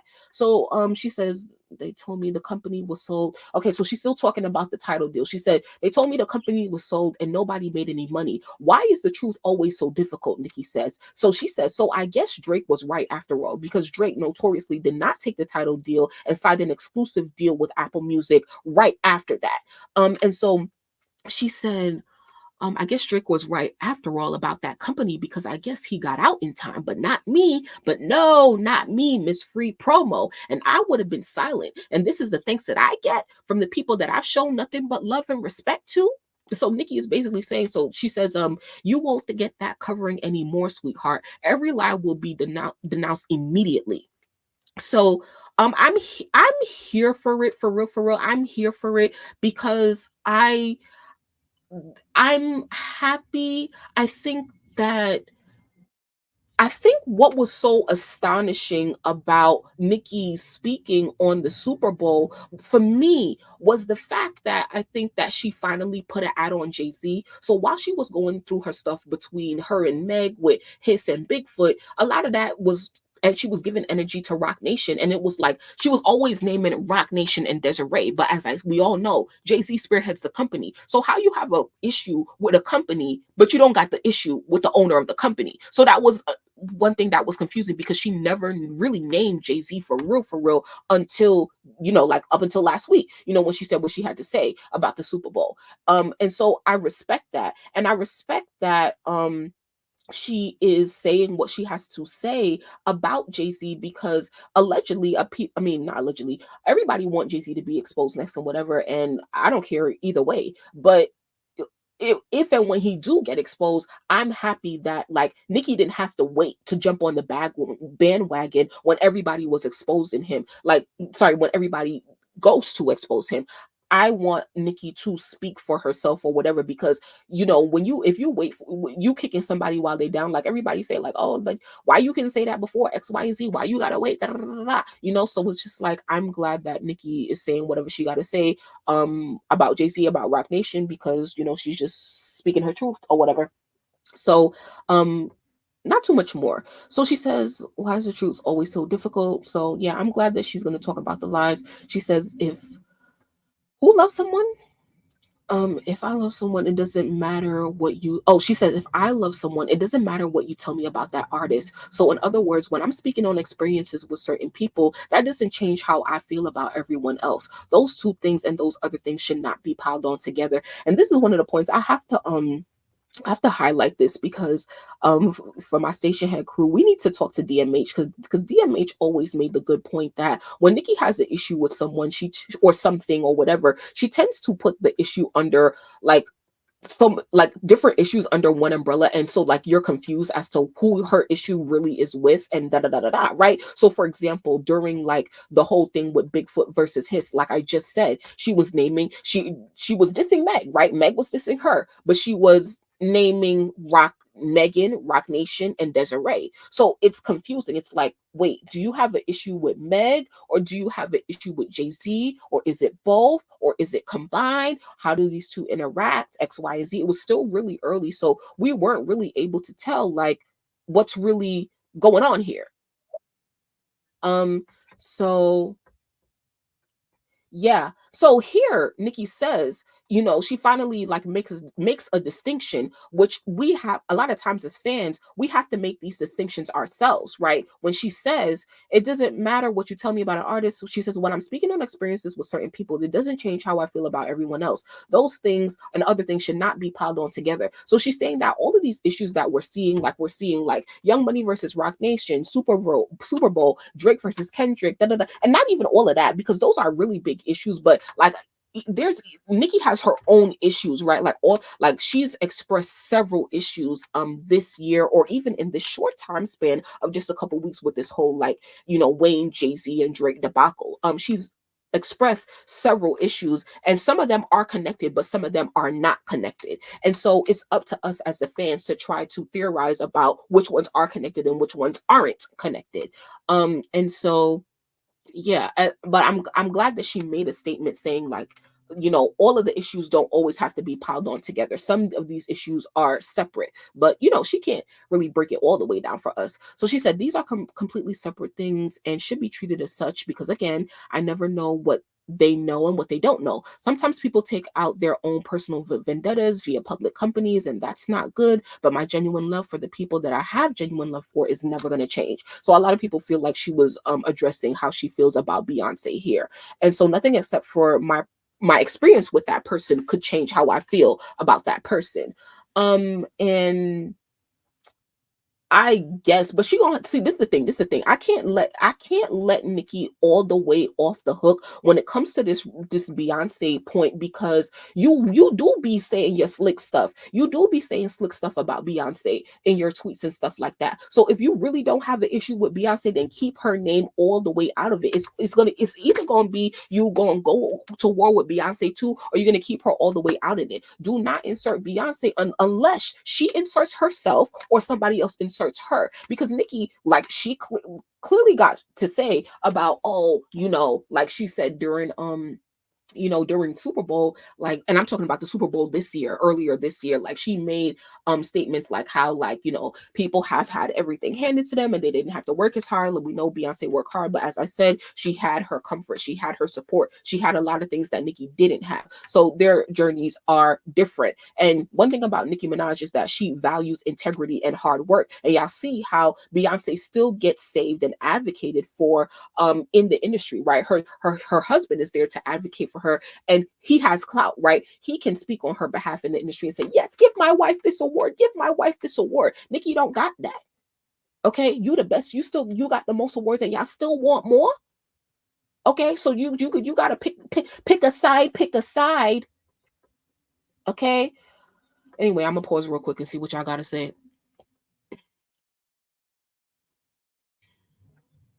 I think it's smart. Less battle to fight. B and J are doing the same thing with B sending fake flowers. Yeah, she playing games too. Yeah, I don't doubt that, for real, for real. I think both things can be true at the same time. Can't deny Jay-Z and Beyonce's talent, but it doesn't mean Jay isn't a piece of. I grew up on Jay-Z, was a huge fan back then. It's really diabolical. They saying she supposedly made 8.9 million, but behind the scenes trying to get her to sign a hush money contract for one. Yeah, what in the actual F, and how Jay-Z did a tour with R. Kelly doing a brunch with his bestie Diddler, but ain't groom B, Foxy, Aaliyah. They travel in rat packs, like Nicki said. Nicki has been said these things, though. Some people just didn't understand her riddles, but she's been doing it. Roc Nation sending Meg for her. Okay, this is the tea about Meg and Roc Nation. Should we talk about it here or another live? Meg doing what Roc Nation tells her to do. Don't you know Meg is special? I don't know if Meg is special, but she definitely is doing what Roc Nation is telling her to do. Meg is just like Cardi doing behind the scenes puppet. Yeah.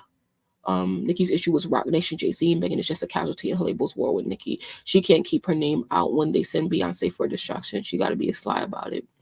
So yeah, that's the thing with so now looking back with all of the things we know, right, about what's really going on, about what Jay-Z really want, and then you see Fractions and what Nicki said on Fractions, and ooh, y'all about to get the tea. So let's go to Spotify real quick. I was gonna make another. Oh, I didn't even get to the shit. I didn't even finish the notes. Hold on. We didn't really have that much more. Hold on. Nicki says, I don't need anyone to be on my side or believe anything I say. I just need y'all to know that Nicki was basically saying that her tour and her album Pink Friday 2, being as successful as it was, got these dudes' panties in a bunch. They are rushing and giving away awards, and people looking at them like they crazy, right? Award season is coming up. Megan is getting nominated mad awards more than Nicki. And yeah.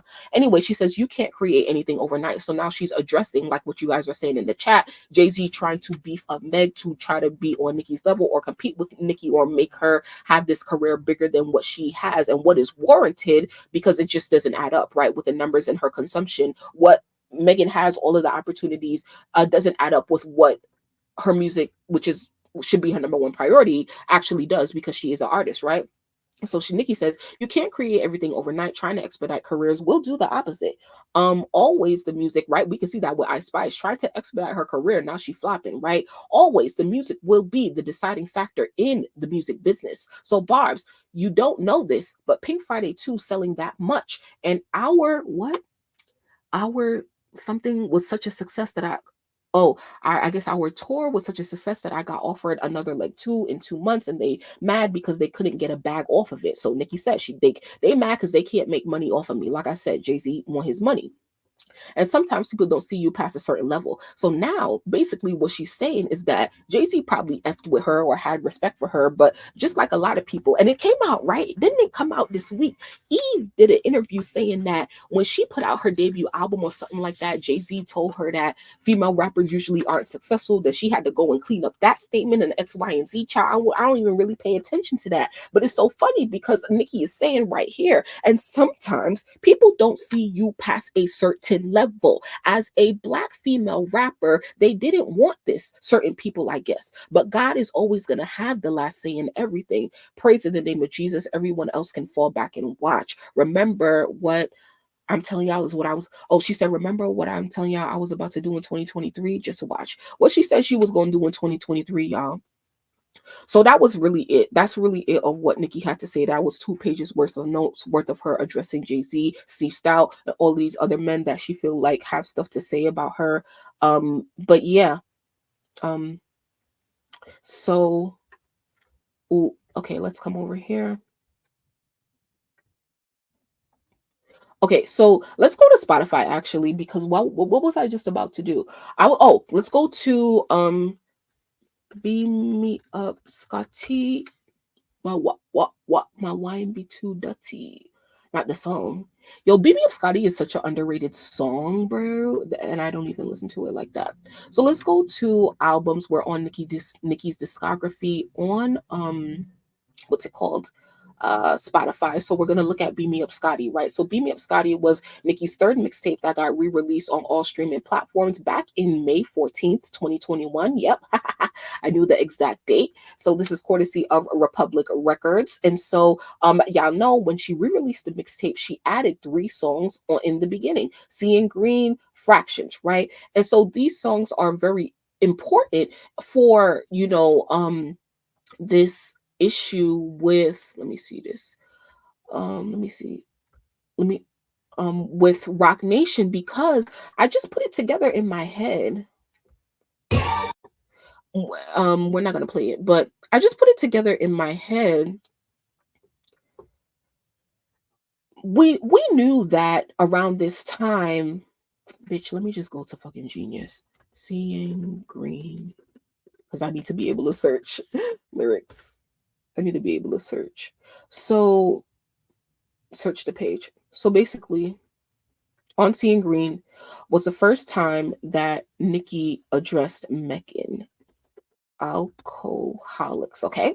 So she says, these bitches thirsty, I can see why they alcoholics, see why they alcoholics, see why they alcoholics, see why they alcoholics, see why they alcoholics, see why they alcoholics, see why they alcoholics. Y'all ever see that edit before? Where it went? Alcohol. These bitches thirsty. I can see why they alcoholics. Okay. So what else she said to y'all in Seeing Green towards Meg, y'all? I forgot. But yeah, that was the first time she addressed Meg, right?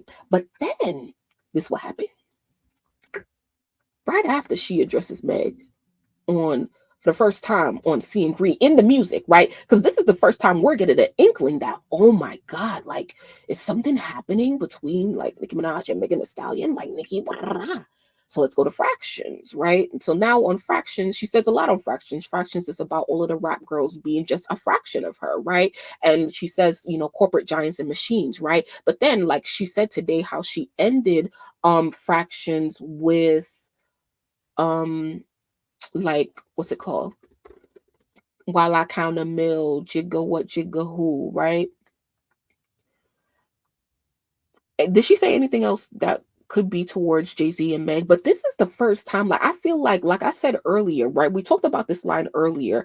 And even though we didn't know what we know now regarding Jay-Z and Megan and this whole like beef and whatever, looking back at it, this wasn't a shout out, right? This was a diss. This was a diss to Jay-Z, as in, where is my money? And it's actually a double entendre, because they offered her $1 million to not speak about the Tidal deal, but then Jay-Z also had another female rapper, a mill, signed to him back in the day, right?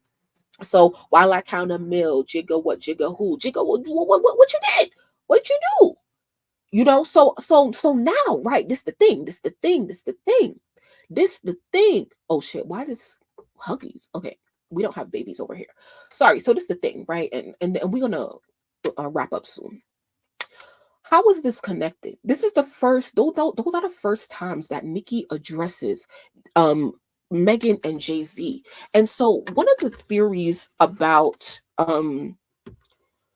Nicki and Meg's relationship was that, okay, so Nicki always feels taken advantage of by female rappers, right? So they get my feature for free and then they go turn against me and X, Y, and Z or whatever, right?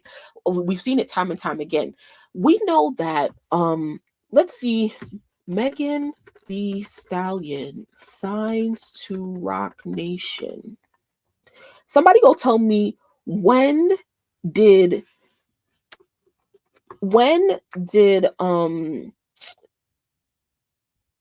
when did Megan sign to Roc Nation? No, I'm sorry. That's not the question. Okay. So Megan, she signed her deal with Roc Nation back in 2019. All right, so let's go back to Spotify real quick. I need to add up something. We need to see if these numbers add up. So let's go to Hot Girl Summer. I feel like it's not going to add up. So Hot Girl Summer collaboration between Nicki Minaj, Megan Thee Stallion, Tidal. Child, what a info, what a T at? Credits. Source 300 Entertainment Artists Publishing Group, Cobalt Publishing. Wait, what was I trying to do? Oh no, I want the date. When was it released? I'm sorry. 2019. Okay, so August 9th. August 9th. This was released August 9th, bitch. Look. Why it's not, bitch. All right, we get it. August 9th, 2019, bitch. And Megan signed the deal in 2019. It says July 2nd, 2019. Oh wait, 2024. Bitch. Sorry. I'm sorry. That's why you see why I don't be a conspiracy theorist, because you bitches just be adding shit up that don't make no motherfucking sense. Okay. I was so ready.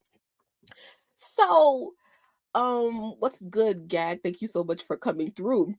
So I was like, now that she ain't say alcoholics that many times, I'm dead. So yeah, so like, okay, so like we putting it together, we putting the timeline together, we putting the dates together. So Hot Girl Summer gets released August 9th. But bitch, when did Nicki, if somebody could tell me when Nicki and Meg went live together that day in it had to be 2019. When did they go on live and Megan asked for the feature? It had to be just 2 months. And it wasn't a long time. They didn't take a long time to collab and put the shit out, okay? So 2019, a lot of shit adding up with 2019.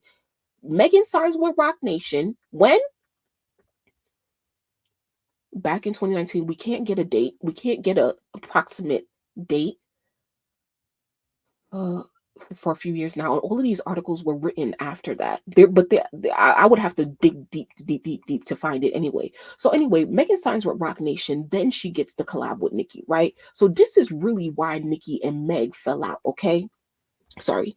Megan signed to Roc Nation in June 2020. Nah, it can't be 2020, because I remember, even though I don't have the paperwork, I remember the day that it was announced. I remember that article, and it was after Hot Girl Summer was released. I don't think that they announced her deal with Roc Nation until after Hot Girl Summer was released. So let's put ourselves in Nicki's shoes real quick, okay? So you take a bitch, you give her a feature for free. She begging you X, Y, and Z. She talking about your ops. She making you feel comfortable, X, Y, and Z, all of that. You give her this for free. You say, yo, I'm gonna give you this for free, but can you please, do X, Y, and Z for me? Come to my show real quick, X, Y, and Z. That will still benefit you, because you can promote what we did together, and your music, it helps you, right?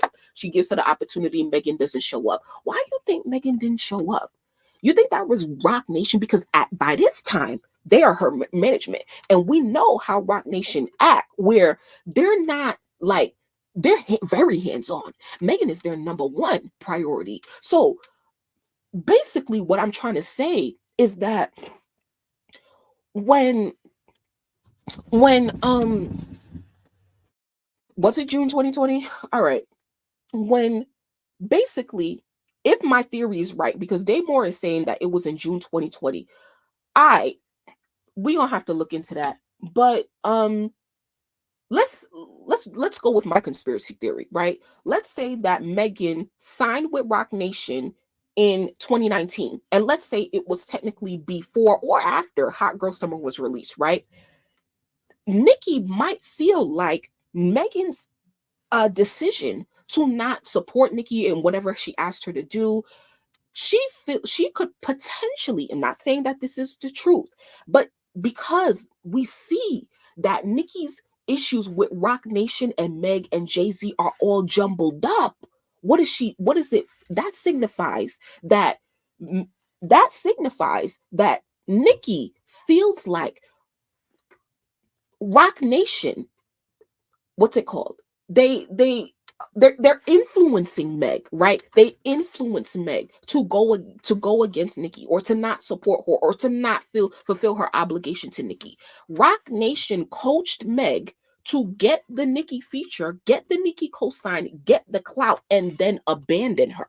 That could be. I don't know for sure, but that could be, especially because we know Roc Nation. I mean, we know Desiree to be Megan's right number one. We know how pivotal Desiree is in everything Roc Nation. Megan's business. We know what she did when it came to Megan and Tori and Kelsey, telling Kelsey she needed to go. We know that Desiree will step in and do whatever needs to be done and tell Meg this is what's happening or this is what you're not going to do. And Megan is just going to adhere because she has no other choice. And so Nicki could potentially feel like Jay-Z and Roc Nation. We just going to say Roc Nation. Nicki could potentially feel like Roc Nation was coaching Meg in everything that she did against Nicki. And that's probably, and the fact that Jay-Z is trying to now beef up Meg is saying that you went around me to try to swerve into my lane. You trying to swerve into my lane. We have Cardi B Atlantic on steroids right now.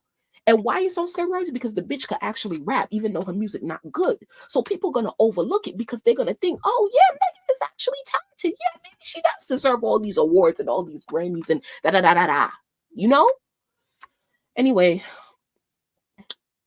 I'm wondering how much they go and cook up Meg's grossing tour. The 12 million out of 14 out of 30 dates. Then if you look up Megan LLC, you will see when she signed to Roc Nation. But I think Megan was already working with Roc Nation before 6/20/20 facts. And that's why I said regardless, because you see how they deal. Sorry, do you see how they did with Megan? Let's come over here. Oh fuck. Yeah, let's come over here real quick. So you see what they did here, where it says Look. Literally on Google, right fucking here, it says Megan Thee Stallion will continue to be managed by Jay-Z's Roc Nation label. This deal follows the move by she and former label 1501 Certified Entertainment to reach a settlement. Bitch, that's not what the fuck. Here it is. Let's look at this.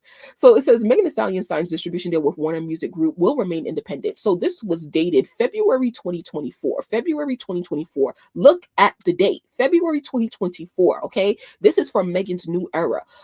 They announced a new agreement which will enable the Savage rapper to remain independent while having access to the music. Okay.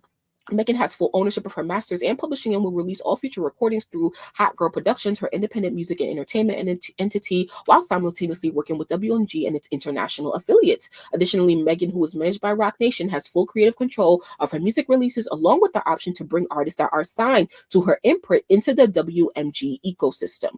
So once again, this was announced, this article, February 2nd, 2024. We're going to go on Megan Thee Stallion and we're going to see, when did Megan start releasing music as part of her new era, as part of her new label. So it says, let's go to singles, because we got to go all the way back to Cobra.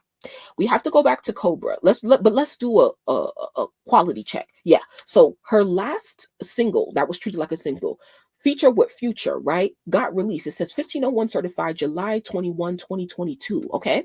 So that was what, for Traumazine or whatever. So now let's go to another first single for the album, Cobra, right? So what it say? November 3rd, 2023. Hot Girl Productions LLC. November 3rd, 2023, Hot Girl Productions. So you telling me she was releasing independently back in November 2023, but they didn't announce the deal until February 2024. See, that was 3 months after. Wait, December, February, 2 months after or whatever. So what does that tell you? It tells you, and this is not special with Megan, it's everything in the music business, right? Wait, can you guys hear me?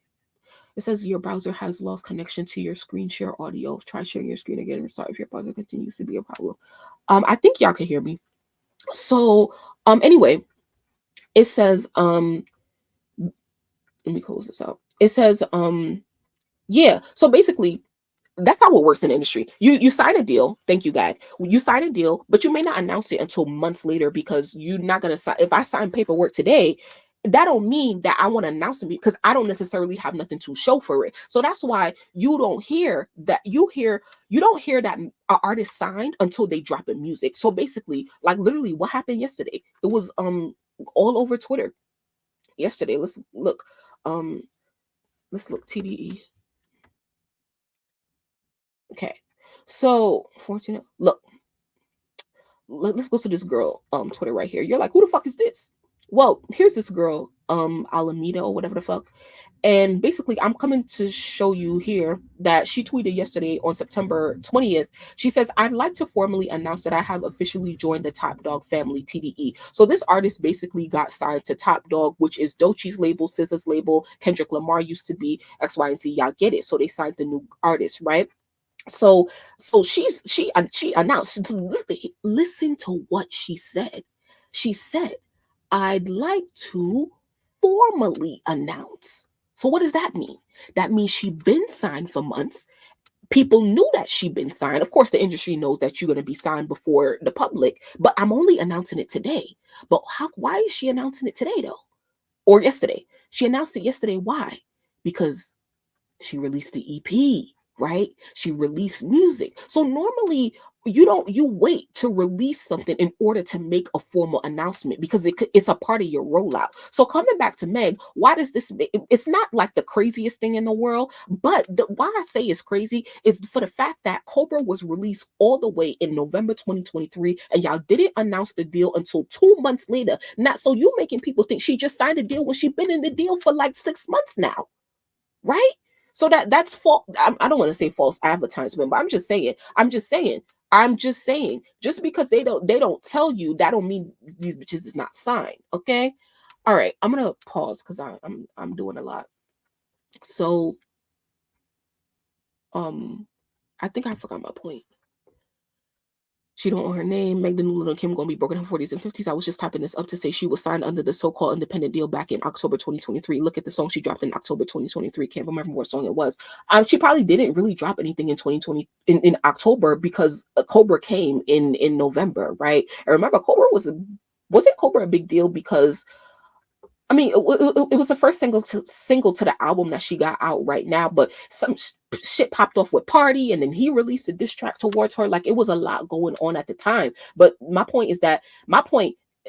let's come back to Roc Nation. My point is that even with Roc Nation, you can be signed. Megan been signed to Roc Nation probably before Nicki even knew. And not that would change anything because there probably wasn't no smoke between Nicki and Roc Nation before then. So that's why Nicki feel like Jay-Z used her to get at her, to get her sauce, to use her X, Y, and Z. Like, her problems with them are intertwined. Anyway, I think you guys get the point. If you don't, comment, let me know. I'll, explain it a little bit more. But yeah, so let's come back over to my notes real quick, see if there's anything else that I need to say. Nicki on Tidal, academically talked about that. Tasha K tweets, I don't really feel like going through that. The last, we did talk about Diddy a little bit. I don't really necessarily want to do too much on that because once again, I'm sure y'all is tired of talking about that. But all I say is that I am so happy. If you don't know, I'm so happy that Diddy is behind bars. I can't wait to see what happens, and I want everybody to protect their energy and stuff like that.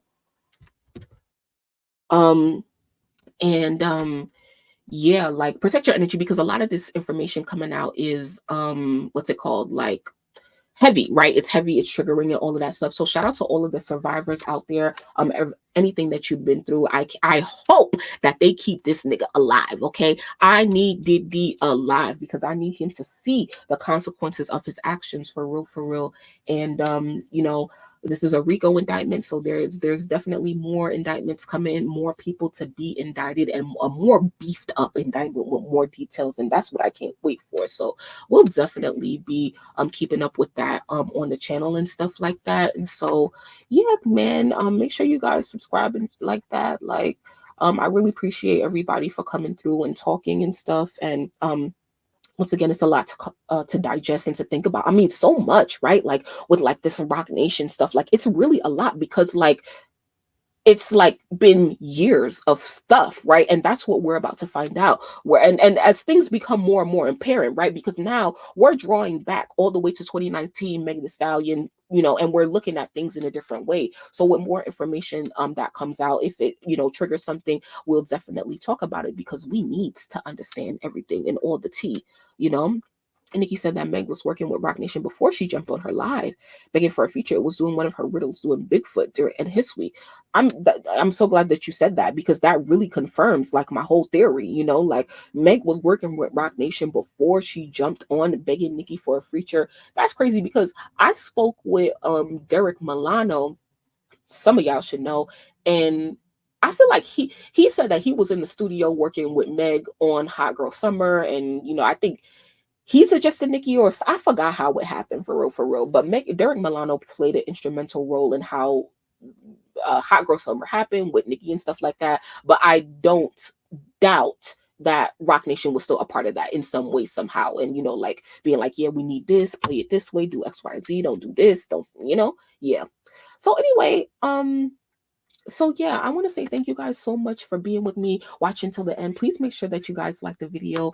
As always, make sure you're subscribed. Replay crew, shout out to you. Let me know how you guys feel in the comments, and yeah, we'll talk soon.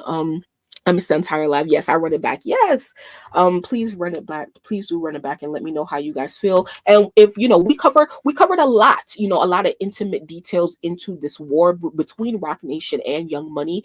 I feel like I could have did more because we've been talking about this for so long, so I might have forgotten some of my important points. So if you listen back to this, I think we should all, because I'm going to listen back to this. So I think we all need to listen back to this live, whether you were here or not, because I need holes in the story. You know, if you guys feel like I looked at something, you know, like I could look at something in a better way, or like look at this here, like like, you know, between like Birdman, Drake, and Nicki and Wayne and stuff like that. Like, we need to talk about Young Money. Like, hey, Young Money, y'all still on the chopping block? No shade. We gonna talk, okay? We got a lot of shit to talk about, okay? So I'll see y'all in the next one, okay? I appreciate y'all so much. Enjoy the rest of y'all weekend, and bitch, you might catch me tomorrow, bitch, because we ain't even talk about the female rappers, ho. I mean, let me calm down. So yeah, I might be back tomorrow or in the next couple days, because we have a lot of shit to talk about. Thank you, IBOME. I appreciate you. Thank you, Mally. All right, everybody, have a great night. Talk soon.